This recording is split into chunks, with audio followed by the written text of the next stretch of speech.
Hi guys, welcome to another episode of SCN. On today's show, we're going to be comparing notes with motoring journalist Dean from Surf4Cars and comparing the difference between what a journo sees in a car and what a dealer sees. And to end off with, we're going to be watching a journalist losing a car on a demo. So Dean, tell me, what's the first thing you look for in a car? You want to look at performance stats. You know, how long does it take for a car to go from 0 to 100 kilometers an hour? I look for exactly the same, but I look for that in reverse. I want to see how long it takes a car to get from 100,000 Rand to naught. I'm more interested in the depreciation curve of the car.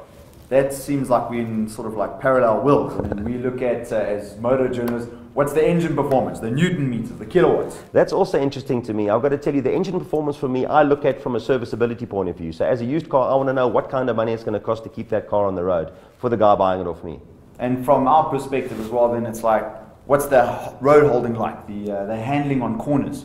Also, that's a nice question, but to me, again, on the flip side of that, I'm looking to see what's the tyre wear like and what does it cost to replace those tyres. Well, that's interesting. I mean, from a tyre wear perspective, what is the size of the rims? You know, 17 inch, 16 inch, what are all the other gadgets and all the accessories. To keep all the accessories. The accessories is always a problem for me. You know, as a journalist, you look for the accessories because you know they add big value to the car. As a dealer, I'm more concerned about if the accessories are sellable to the client and if the accessories fitted to the car are going to actually add value when that car becomes a used car.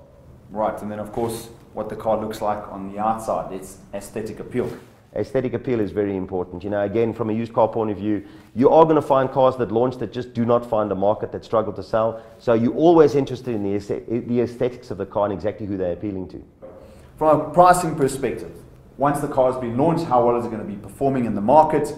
You know, we don't obviously factor in depreciation at that time because it's just been launched. With us, we do exactly that. What I'll do is I'll look at a car, what it cost new, I'll have a look at how it's been trading, and that has a huge bearing on what I'm prepared to pay for it. If a car's got a big following and the guys are prepared to pay premiums for them new, you tend to find the resale value stays high. Where a car's launched with very little uptake, they get discounted very, very early on, and as a result, I'm inclined to pay a hell of a lot less for the car.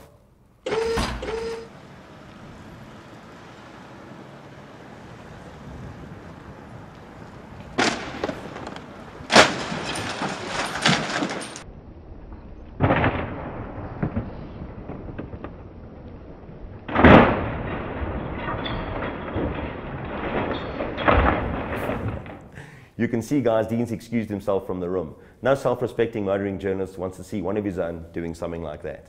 Now, you've heard two very different opinions on new cars. A motoring journalist will always wax lyrical about a new car and give you a million reasons why you should buy it. But a used car dealer ultimately would control the price of that car moving forward. The more a used car dealer is prepared to pay for that car once it becomes used, the longer the price of that car will be sustained in the market. The less a used car dealer is prepared to pay for that car once it's used, look out, that car is going to depreciate fast.